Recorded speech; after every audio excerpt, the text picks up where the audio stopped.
సంస్కృతి సంపద YouTube channel తరపున అందరికీ స్వాగతం. భారత స్వాతంత్ర్య సంగ్రామం ఉద్యమం అనే శీర్షికలో శ్రీ రామ్మోహన్ గారు ధారావాహిక ప్రసంగం చేస్తున్నారు. శ్రీ రామ్మోహన్ గారికి స్వాగతం. Thank you sir. భారత స్వాతంత్ర్య ఉద్యమము, భారత స్వాతంత్ర్య సంగ్రామ ఉద్యమము బిపిన్ చంద్ర గారు రాసిన భారతదేశ చరిత్ర ఆధారంగా చెప్తున్నటువంటిది. ఖేదకరమైన విషయం ఏమంటే, కుటుంబంలో ఐక్యత ఉండాలి.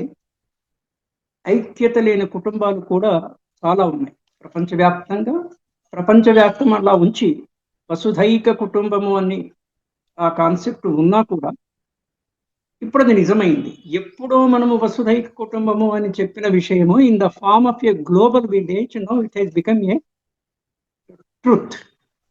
వసుధైక కుటుంబం ఎలా? Communication, ICT, information and communication technology అభివృద్ధము చెందడము చేత ఈ ప్రోగ్రామ్ని మనం ఇక్కడ జరుపుతున్న సంస్కృతి సాంప్రదాయము ఛానల్ వాళ్ళు జరుపుతున్న ఈ ప్రోగ్రామ్ను భారతదేశంలో, ప్రపంచంలో ఎక్కడైనా భారతీయులు, పర్టికులర్లీ తెలుగు వాళ్ళు ఎక్కడైనా వినొచ్చు ప్రపంచం మొత్తం. మరి వసుధైక కుటుంబమే కదా గ్లోబల్ విలేజ్.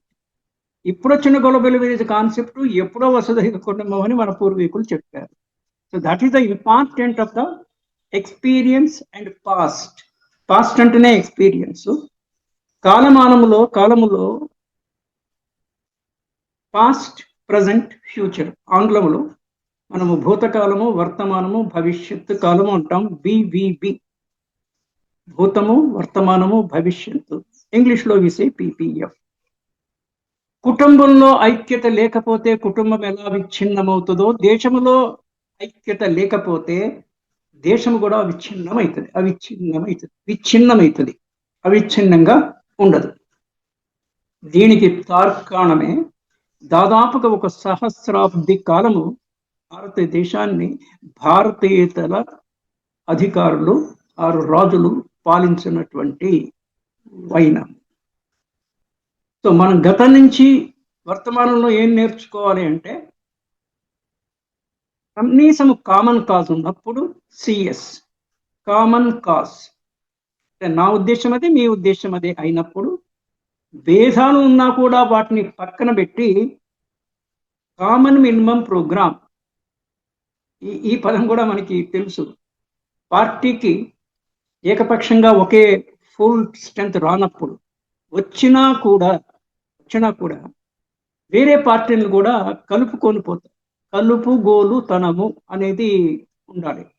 కుటుంబంలో కూడా ఒకళ్ళిద్దరు అటు ఇటుగా ఉన్నా కూడా కుటుంబంలో ఐక్యత ఉండాలి, దేశంలో ఐక్యత ఉండాలి, పరిపాలకుల్లో ఐక్యత. భారతదేశము సువిశాలము అవడం చేత అప్పట్లో ఈ ఐసిటి, ఇన్ఫర్మేషన్ కమ్యూనికేషన్ టెక్నాలజీ లేకపోవడం చేత ఏదైనా వార్త రావాలా, ఎక్కడైనా దుర్మార్గం కానీ దండయాత్రలు కానీ అని తెలుసుకోవడానికి వేగురు, ఇప్పుడు in these days these CID or ABC వేరు, యాంటీ కరప్షన్ బ్యూరో, అది కరప్షన్కి సంబంధించింది. సిఐడి క్రిమినల్ ఇన్వెస్టిగేషన్ డిపార్ట్మెంట్, అది వేరు. గూఢచారి రా అంటాం మనం, ఇంటెలిజెన్స్ వింగ్ ఉంది.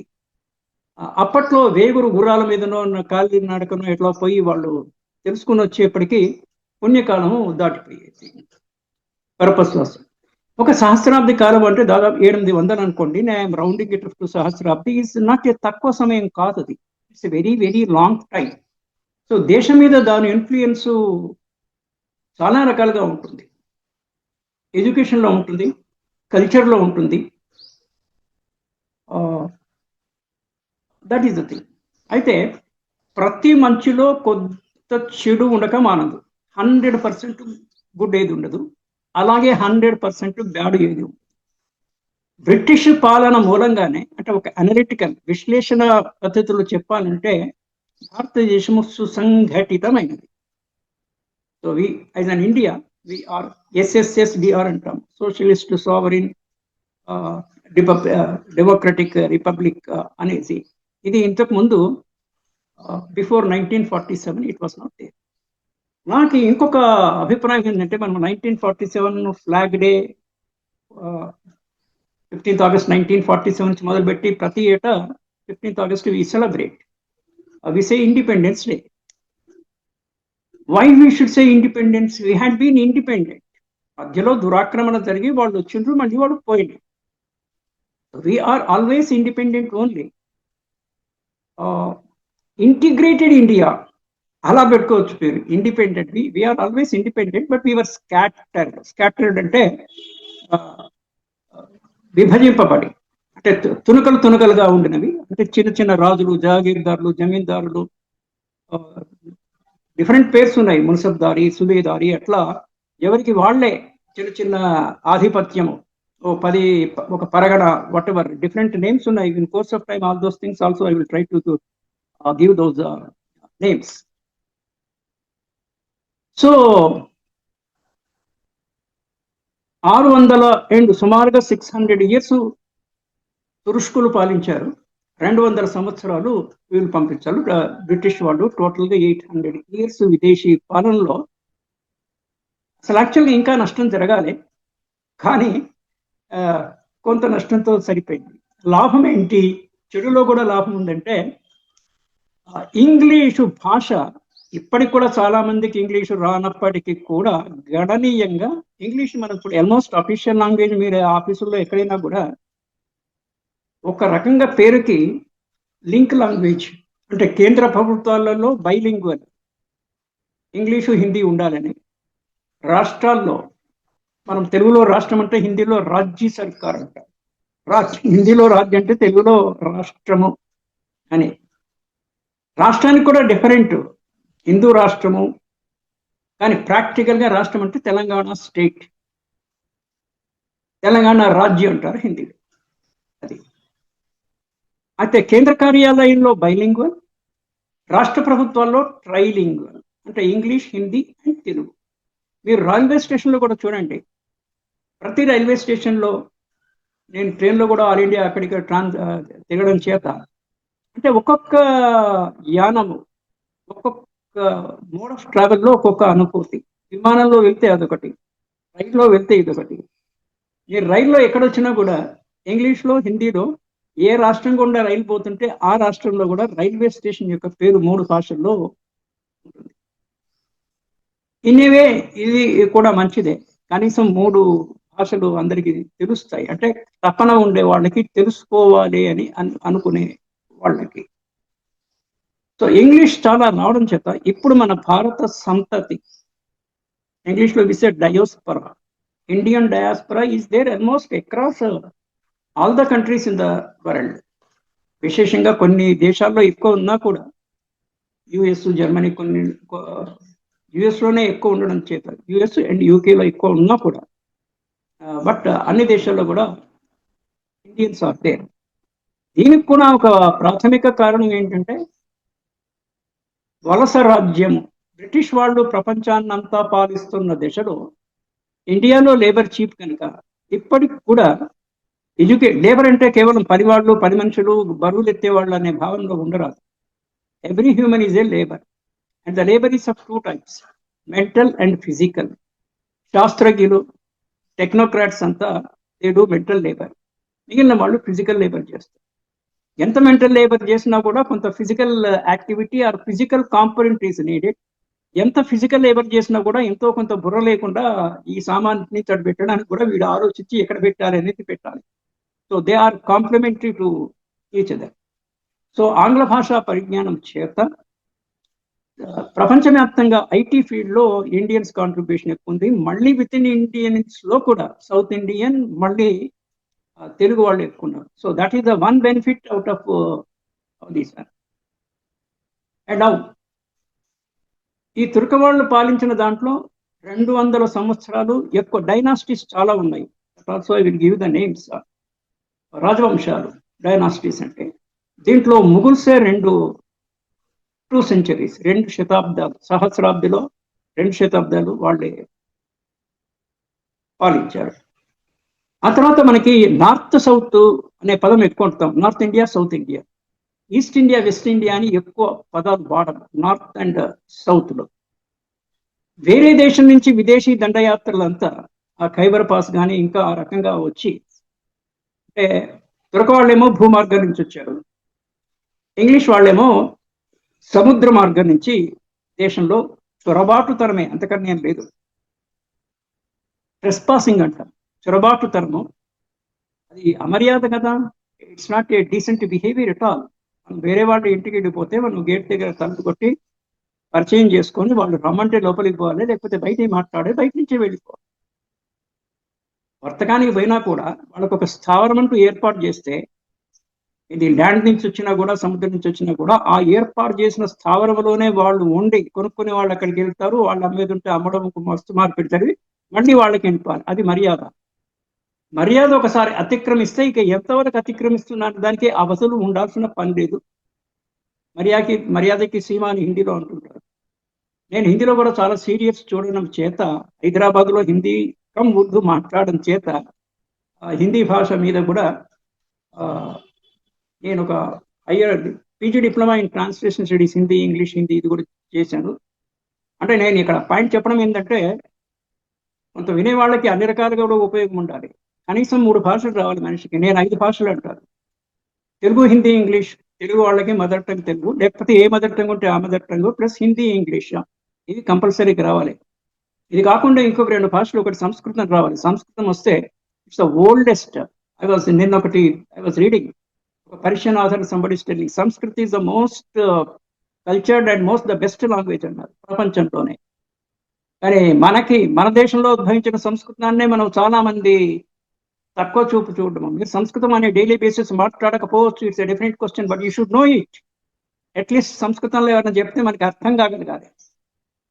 నేను సంస్కృతంలో కూడా ఒక 4 లెవెల్స్ ఆఫ్ సంస్కృత వాళ్ళకి పరీక్షలు పాస్ అయ్యాను. I can understand 80 to 90% if anybody speaks in Sanskrit. I may not be able to speak. Okay, so సంస్కృతం రావాలి. 5వ భాష, మీరు ప్రపంచవ్యాప్తంగా స్థానికంగా ఎక్కడ ఉంటున్నారో ఆ భాష కూడా రావాలి. మీరు అక్కడి ఉద్యోగానికి పోయి అక్కడ లోకల్ భాష రాదంటే వాళ్ళని అగౌరవించినట్టే. చాలా మంది హైదరాబాద్లో ఉండి తెలుగు రాదు, ఇది వేరే రాష్ట్రం వాళ్ళు, గుజరాతీస్ కానీ ఇంకోళ్ళు కానీ వాటెవర్. ఎప్పటి నుంచి ఉంటున్నావు ఇక్కడ అంటే 10 years నుంచి. మరి ఏం చేస్తున్నావు తెలుగు నేర్చుకోకుండా? లా ఆఫ్ ద ల్యాండ్ అంటావు, న్యాయానికి సంబంధించి. నేను చెప్పేది LOL, language of the land, that also you should no. Anyway, నేను కొన్ని క్రానలాజిగా కొన్ని పాయింట్స్ నోట్ చేశాను. Let me go through it. 1750 వరకు ఈ తురుష్కులు మొఘల్ సామ్రాజ్య పతనము జరిగి అక్కడి నుంచి మెల్లగా ఈస్ట్ ఇండియా కంపెనీ తదుపరి క్రౌన్కి ట్రాన్స్ఫర్ చేయడం. CROWN, క్రౌన్ అంటే ఆధిపత్యము, సింహాసనము. బ్రిటిష్ క్రౌన్కి పవర్ ట్రాన్స్ఫర్ చేయడం అనేది అదొక చట్టం ఉంది. Welcome to it. అలా జరిగింది. ఈ మొఘల్ సామ్రాజ్యాల్లో అత్యంత మంచి పేరు తెచ్చుకున్నవాడు అక్బర్. ఉన్నంతలో ఆయన రాజ్పుత్స్, ఢిల్లీకి దగ్గరగా ఉండే హిందూ రాజ్యాల్లో రాజ్పుత్సే ఎక్కువ. అంటే నేను ట్రావెల్ చేసినప్పుడు కూడా ఢిల్లీ నుంచి రాజస్థానీ సంవాట్ నియర్. సో విదేశీయులు ఇక్కడికి వచ్చినప్పుడు మొఘలాయులు ప్రతిఘటించింది రాజ్పుత్సే. కానీ రాజపుత్రుల్లో సంఘటిత భావము లేక, వాళ్ళకి పడక అక్బర్ కొంతమందిని లొంగ తీసుకుని తన వైపు తీసుకున్నారు. అది రాజకీయ చతురత. కొంతమంది ఈయన పక్షం రాలేదు, సో వాళ్ళు ఫైటింగ్ అలా జరిగింది.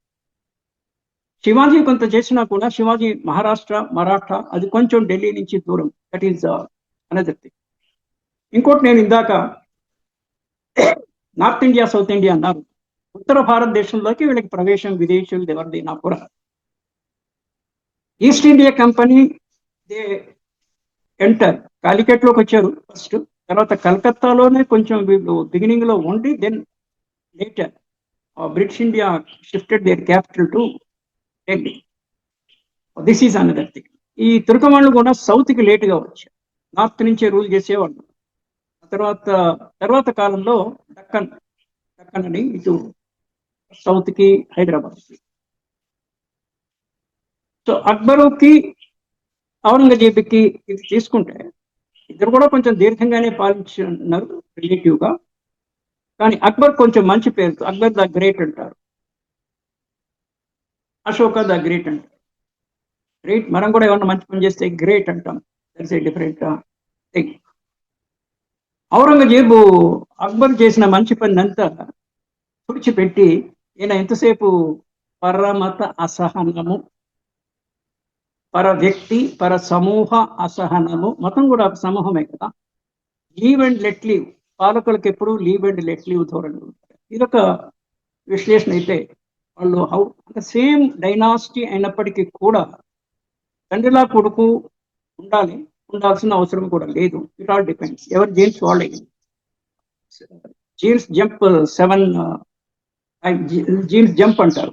అంటే మన ముత్తాతల 7వ పిడి వరకు బ్యాక్ ఏ జీన్స్ అయినా మనకి రావచ్చు. చాలా మంచివాళ్ళు ఉంటే అవి వస్తాయి. అదే తండ్రి చెడ్డవాడు కదా అంటే వీడు మంచివాడై ఉండొచ్చు, తండ్రి మంచివాడు అంటే వీడు చెడ్డవాడై ఉండొచ్చు. Because of the jumping of the కప్పగంతులు అంటారు. కప్పగంతులు ఒక సర్నేమ్ ఉంది. Kappagantula Lakshmi Narasimha or somebody is a literary figure. So that's a different question. 1803లో బ్రిటిష్ ఆక్యుపైడ్ ఢిల్లీ 1803, అంటే start of 19th century. Then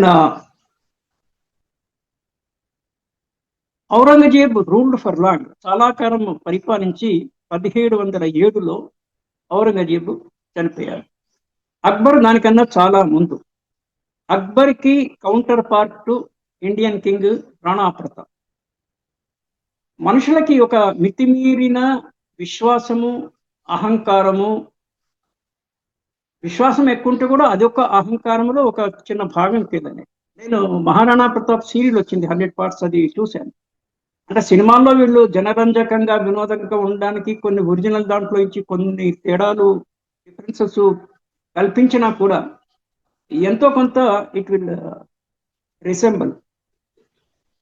అక్బర్ని 2-3 పర్యాయాలు రాణా ప్రతాప్ వదిలేస్తాడు.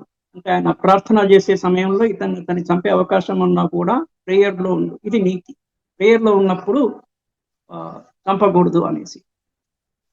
కానీ ధర్మ సూక్ష్మము అనేది ఉన్నది. నీవు శత్రువు, దురుద్దేశంతో దురాక్రమణకి వచ్చావు, నీవు ఎప్పుడైనా నేను చంపవచ్చు. ఇది అత్యుత్తమ ధర్మం. అంటే ఒక చిన్న కాసు పెద్ద కాసు కోసము, పెద్ద ఒప్పు కోసము చిన్న తప్పు చేయొచ్చు, అది వాడు పాటించలేదు. It's a strategic blunder. అలాగే పృథ్వీరాజ్ చౌహాన్ 17 సార్లు మహమ్మద్ గోరి దండెత్తితే 17 సార్లు ఎవడన్నా బుద్ధి ఉన్నవాడు క్షమించరు కదా, 2 సార్లు 3 సార్లు క్షమిస్తారు. ఇతని క్షమాగుణము కానీ అతి విశ్వాసము కానీ ఒకటి. నువ్వు ఎన్నిసార్లు అలా దండెత్తుకో, నువ్వు నన్ను ఏమి చేయడు అనేటువంటి అహంకారపూరిత విశ్వాసం. అదర్ సైడ్ అతను ఓపెన్గా మెచ్చుకోవాలి. ఎవడైనా అంటే ఒకసారి యుద్ధం చేశారంటే it is having a lot of military power పోతుంది, సైనికులు చనిపోతారు, ఎకానమీ అర్థ వ్యవస్థ మీద కూడా దాని ఇది ఉంటుంది. అయినా ఆయన మొక్కవోని ధైర్యంతో 17 సార్లు. అంటే these are the lessons that we at the individual level also we need to learn. Right. 1707లో లాంగ్ రూల్ చేశాక 1707లో ఔరంగజేబ్ చనిపోయారు. ఆ తర్వాత బహదూర్ షా అని వన్ ఆఫ్ హిస్ 3 sons, అతని 3 కుమారులు ఒకడైన బహదూర్ షా, ఆయన 1700లో తీసుకుని స్వల్పకాలంలోనే ఆయన కూడా మరణించాడు. 5 years రూల్ చేసి 1712లో హీ డైడ్. రైట్. అంబర్ అంటే రాజస్థాన్కి సంబంధించి జైసింగ్ అనే తండ్రి he was ruling Amber. Amber అనేటువంటి ప్రాంతానికి రూలర్ జైసింగ్. ఇవన్నీ మళ్ళీ మనకి వస్తుంటాయి కాలక్రమంలో. యంత్రాంగము, తంత్రాంగము, మంత్రాంగము, ఈ 3 పదాలు నేను తీసుకున్నాను. ఇవి ఎప్పుడైనా కూడా రాజనీతిలో మంత్రాంగం అంటే ఒక స్ట్రాటజీ, ఒక వ్యూహము. యంత్రాంగం అంటే అడ్మినిస్ట్రేటివ్ మిషనరీ. రాజు everyday day to day affairs చూడడు కదా, కానీ సిస్టమ్. యంత్రాంగం అంటే ఒక మిషనరీ, అడ్మినిస్ట్రేటివ్ మిషనరీ, ఒక సిస్టమ్ కరెక్ట్ ప్లేస్లో కనుక కరెక్ట్ సిస్టమ్ను కుదిరిస్తే రాజు నామమాత్రంగా హయ్యర్ లెవెల్ విషయాలు, అంటే సూత్ర ప్రధానమైనటువంటిది పాలసీ లెవెల్ మ్యాటర్స్ లోనే జోక్యం చేసుకొని మిగిలింది system will take care of this. తంత్రము అనేటువంటిది మంత్రము, యంత్రము, తంత్రము. దెన్ జహాందర్ షా, బహదూర్ షా యొక్క కొడుకు, he became the ruler with the help of the support of a minister called Zulfikar Khan. Zulfikar Khan అనే దాన్ని. కానీ ఈయన 1713లోనే, అంటే ఔరంగజీబ్ తర్వాత 1713లోనే, అంటే ఎర్లీగానే చనిపోయాడు. చనిపోవడం అంటే he was defeated by his own nephew, అన్న కొడుకును కానీ అక్క చెల్లెలు తోబుట్టుల కొడుకులని మనం నెవ్యూ అంటాము. he was defeated by his nephew by షారూన్ సియర్ అనేటువంటి నెవ్యూ చేతిలో ఇతను ఓడిపోయాడు.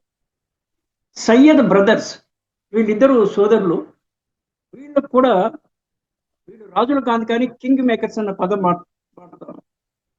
కింగులకు వీళ్ళు సపోర్ట్ ఇచ్చి కింగ్ చేసి మాట మట్టుకు వీళ్ళ చెల్లుబాటు అయ్యే పద్ధతిలో ఉండే వాళ్ళని బిసే కింగ్ మేకర్స్. 1719లో సయ్యద్ బ్రదర్స్, వాళ్ళ పేర్లు కూడా I will give you in course of time. Sayyid brothers dethroned షారూన్ షా. షారూన్ షా ఏమో జుల్ఫికార్ అలీ ఆయన హెల్ప్తోనే, ఆయన సహాయ సహకారాలతోనే రాజు అయ్యాడు. 1719లో సయ్యద్ బ్రదర్స్ డీథ్రోన్డ్ అంటే సింహాసనం నుంచి ఉచితుణ్ణి చేశారు, removed. Mohammed Shah killed Syed brothers. ఇంకో అతను Mohammed Shah killed Syed brothers in 1720 and ruled up to 1748. 30 long years, 30 సంవత్సరాలు మహమ్మద్ షా రూల్డ్. 30 ఇయర్స్ అనేది లాంగ్ టర్మ్. లాంగ్ టర్మ్ లో రాజు ఏమన్నా మంచిది కావాలనుకుంటే చేయొచ్చు, చెడుది కావాలనుకున్నా చేయొచ్చు. సో మంచి చేస్తే ఓకే, దాని గురించి మనం ప్రస్తావించిన పని లేదు. చెడు 30 ఏళ్ళు భరించడం అనేది చాలా కష్టం, రైట్. దెన్ నిజాం ఉల్ ముల్క్ అనే అతను he moved to హైదరాబాద్. నేను లింక్స్ తర్వాత ఇస్తాను. నేను రాసుకున్న నోట్స్ ప్రకారంగా ఆయన పోయి నాదిర్ షా, ఇంతకుముందు ఈ పేరు నేను ప్రస్తావించాను ఎర్లియర్ ఎపిసోడ్లో. నాదిర్ షా పశువుల కాపరిగా జీవితము ప్రారంభించి, అంటే మనిషి సాధించదలుచుకోవాలంటే ఏదైనా సాధించవచ్చు. ఇందాకనే తెలుగు పేపర్లో ఈనాడులో ఒక క్యాప్షన్ చూస్తూ ఉంటుంది, వేరే వాళ్ళు ఏదైనా పని చేశారు అంటే నేను కూడా చేయగలను, ఆ విశ్వాసం ఉండాలి. నెంబర్ 1, మంచి పని, మంచి పాజిటివ్, గుడ్ అండ్ రైట్, ధనాత్మకము మంచి అనేది రైట్, సరి అయినది అనేది చెప్పకుండానే ఇమిడి ఉంటాయి. ఏదైనా పని చేస్తున్నాం అంటే ఫస్ట్ ఈ 3 క్వాలిఫికేషన్స్, ప్రీ క్వాలిఫికేషన్ అంటాము. టెండర్స్ పిలిచేటప్పుడు ప్రీ క్వాలిఫికేషన్ టెండర్ అనే ఇనీషియల్ స్టేజ్ ఇది పిలుస్తుంటారు. మనం ఏదైనా పని చేస్తే 3 చెక్ చేసుకోవాలి. ఇది పాజిటివ్ అయినా, నేను చేస్తున్న పని ఇది రైట్ అయినా, ఇది గుడ్ మంచిదైనా కూడా. ఈ 3 టిక్కులు వస్తే తప్ప మనం ఆ పని చేయొద్దు. That is okay. ఇందాక నేను పేపర్లో చూసింది, అంటే అందరికీ తెలిసిందే ఇది, కానీ మన చిత్తంలోకి రావాలంటే రిపీటెడ్గా వినాల్సిన పని, రిపీటెడ్గా చదవాల్సిన పని ఉంటుంది. ఎవరైనా ఒక పని చేశారంటే yes, why I should not do, I can also do. కానీ దీనికి కండిషన్స్ అప్లై. మీరు ఆ స్తోమత పెంచుకోవాలి. ఆయన సీఎం అయ్యాడంటే నువ్వు సీఎం కావచ్చు, నేను very basic principle, but you have to struggle for it, you have to work for it. Anybody can become CM. అంటే సీఎం అని కాదు, anything, anybody can crack IAS. నువ్వు కనీసం 2 years దానికి శ్రమపడగలవా? డైలీ 12 గంటలు చొప్పున మీరు ఒక సంవత్సరము, ఒకవేళ తప్పితే ఫస్ట్ టైము వచ్చేంత వరకు 3 or 4 or 5 ఎన్నో ఆప్షన్స్ ఉంటాయి, అంత లోపల ఎప్పుడైనా సాధించవచ్చు. ఇది ఒక స్టేట్మెంట్. నెంబర్ 2, ఎవరో ఇంతవరకు సాధించలేదు, అది నేను చేయాలి. That is the challenge. ఇప్పుడు ఎవరెస్ట్ ఎక్కేవాళ్ళు, దాని మెన్షన్ కూడా ఉంది. వాట్ ఎవర్, సముద్రాన్ని 7 సముద్రాలు ఈదే వాళ్ళు, వీళ్ళంతా సాహసులు అంటాము, సాహస వీరుడు. దాన్నే మనం ఇంకో కొంచెం పాలిష్గా విసే ఎంటర్ప్రీనర్షిప్. చాలా మంది పెయిడ్ ఎంప్లాయ్మెంట్కి వెళ్తారు. పెద్ద ఉద్యోగం కానీ చిన్న ఉద్యోగం కానీ, స్వీపర్ నుంచి మొదలు పెడితే చిన్న స్మాలెస్ట్ జాబ్ వచ్చేసి స్వీపర్, అంతకన్నా తక్కువ ఉంటుందని నాకు తెలియదు, ఉన్నది లేవు. ఇంతకుముందు స్కావెంజర్స్ ఉండే, నైట్ సాయిల్ తీసేవాళ్ళు, అది అబాలిష్ చేసింది government of India about 15 years. I think Manmohan Singh prime minister టైంలో that make it is illegal. ఇప్పుడు అది వాళ్ళు చేయట్లేదు. హ్యాండ్ పుల్డ్ రిక్షాస్ ఉండేవి టాంగాలో, కల్కట్టాలో. నేను అక్కడ కూడా 3 years ఉంది. I think they are also remove down whatever. Nadir Shah పశువుల కాపరిగా జీవితం ప్రారంభించి became the king of Persia. అప్పుడు between Persia, Turkey and Russia, neighbouring countries, వాళ్ళకి వాళ్ళే గొడవలు ఉండేది. దెన్ ఈ తుర్కల్లో షియాస్ అండ్ సున్నీస్ అనే 2 ప్రధానమైనటువంటి తెగలు. అలాగే క్రిస్టియానిటీలో కూడా Catholics and there is 1 more group. మన ఇండియా దాంట్లో కూడా దట్ ఈస్ ఆల్సో దే. నాకు చిన్న సమస్య ఏమవుతుందంటే నేను చెప్పక ముందే అరగంట అయిపోతుంది, విట్టు గారు వస్తుంటారు. Okay, we will stop here, continue tomorrow. Namaste, thank you, bye. భారత స్వాతంత్ర్య సంగ్రామ ఉద్యమం అనే శీర్షికలో ధారావాహిక ప్రసంగం చేసిన శ్రీ రామ్మోహన్ గారికి ధన్యవాదాలు. Thank you, sir.